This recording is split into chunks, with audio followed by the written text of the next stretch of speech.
A Maldição da Residência Hill é uma série da Netflix baseada no livro A Assombração da Casa da Colina, escrito por Shirley Jackson em 1959. A série acompanha uma família que carrega uma maldição por ter morado numa casa mal assombrada. Acontece que ao passo que eu fui assistindo os episódios, eu comecei a reparar que alguns elementos da série eram muito característicos desse tipo específico de história de terror, sobre lugares mal assombrados. E esses elementos começaram a me lembrar muito uma outra história clássica desse gênero específico de terror, que é o Iluminado, o filme de 1980 dirigido pelo Stanley Kubrick, baseado no livro do Stephen King. Na história do filme, o Jack Torrance, interpretado pelo Jack Nicholson, se torna caseiro de inverno do isolado Hotel Overlook, que é uma mansão secretamente atormentada por manifestações paranormais. As semelhanças entre essas duas histórias mostram como esse tipo clássico de história de terror sobre casas mal assombradas usa determinados elementos em comum para criar uma ambientação específica desse gênero. Repara só nessas semelhanças que essas histórias apresentam. Primeiro, nas duas obras a gente tem uma família que decide tomar responsabilidade por uma casa ou mansão mal assombrada. No caso da série, a família Crane compra a mansão Hill para fazer uma reforma, como um investimento imobiliário. Well, you know, Dad and I have a lot of work to do, but once we sell it, we're gonna be rich. We're gonna be swimming in it.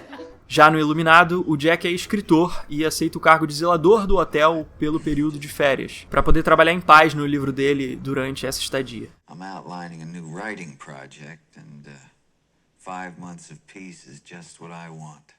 Esse senso de responsabilidade das famílias em relação às casas assombradas cria um laço entre eles, que justifica a permanência dessas famílias dentro dessas casas assombradas, mesmo depois que eles descobrem que essas casas não são tão normais assim. Sabe aquele momento da série ou do filme que você fica torcendo para os personagens simplesmente irem embora das casas mal assombradas? Então, é esse senso de responsabilidade, esse laço que impede os personagens de simplesmente irem embora, porque eles têm uma relação de dever com esses ambientes. Outro ponto que as duas tramas fazem de forma igual é usarem um personagem infantil como um sensitivo ao mundo paranormal, como crianças que conseguem ter um contato direto com os horrores das casas assombradas. Na Residência Hill, a Theo é uma das crianças da família e consegue ter premonições a respeito de objetos, pessoas e sentimentos pelo seu toque, enxergando através do tempo e espaço.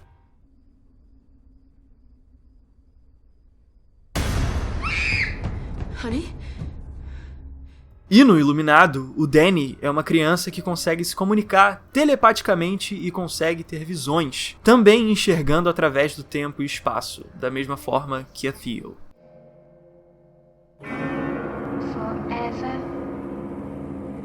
Esses personagens se tornam interessantes porque eles funcionam como a reunião de dois lados opostos. A vantagem de conseguir enxergar o mundo paranormal por causa dos dons deles, com a desvantagem de não compreender o mundo real, porque eles são só crianças inocentes. Whose hand was I holding? Outro elemento comum às duas histórias é a corrupção de um dos membros das famílias centrais da trama, por conta da influência das próprias casas assombradas, que os transforma em vilões. Na mansão Hill, a Liv começa a ter visões que revelam a história de antigos moradores da casa, até um ponto em que ela enlouquece e decide que precisa matar os seus próprios filhos.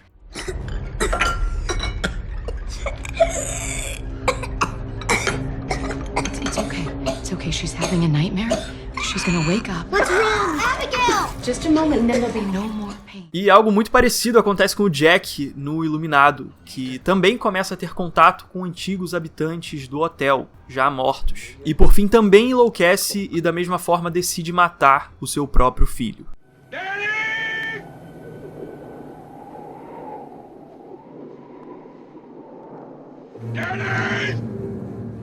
E até a forma como esse enlouquecimento é revelado acaba sendo muito parecida entre as duas histórias, que é através das profissões desses personagens. Na mansão Hill, a Olivia é arquiteta e trabalha desenhando plantas. Mas quando ela revela a planta que ela desenhou da mansão Hill, a planta se mostra ser algo muito estranho, que não é uma planta normal de fato, o que revela o início da loucura da Liv.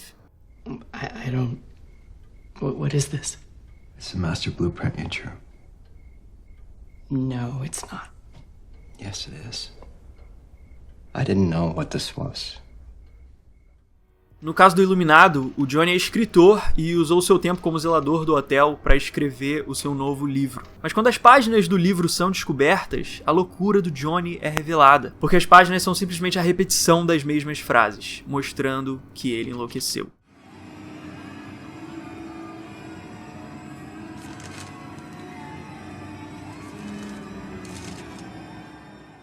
Essa revelação da loucura através de um simples artigo de trabalho é, antes de qualquer coisa, surpreendente. Porque ela mostra de uma maneira até inesperada que esses personagens já não têm consciência do que eles estão fazendo. Que eles estão loucos e não conseguem mais discernir o normal do bizarro. Eles foram tão influenciados pelos horrores das mansões assombradas que perderam a capacidade de fazer o que eles mais fizeram nas suas vidas, que é o trabalho. A Liv desenha a mesma casa diversas vezes na mesma planta, como se fosse uma repetição de um mesmo desenho. Enquanto Johnny também repete a mesma frase várias e várias vezes. O que mostra até que o tipo de loucura dos dois personagens é muito parecido. Todas essas semelhanças entre as duas obras são interessantes para se perceber como alguns elementos se tornam clássicos em gêneros específicos de histórias, e como diferentes obras podem influenciar umas às outras quanto ao uso desses elementos. O próprio Stephen King disse no livro The Annotated Guide to Stephen King, de 1986, que o livro Iluminado foi altamente influenciado pelo livro da Assombração da Casa da Colina, o que mostra que a influência vai sendo levada de obra em obra, até que um elemento se torna clássico e eternizado. Assim como as casas mal-assombradas são eternizadas em suas histórias não só como casas,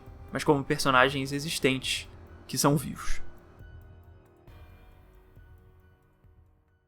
E aí pessoal, se vocês gostaram desse vídeo, por favor, deixe seu like se eu gostei, porque é muito importante, ajuda muito o canal. E se você ainda não for inscrito, eu te convido a se inscrever aqui também e dar uma olhada na descrição desse vídeo aqui embaixo, que tem o link para todas as playlists do canal para você assistir os tipos de vídeo que você preferir. Beleza? Então eu fico por aqui, a gente se vê na próxima e um abraço.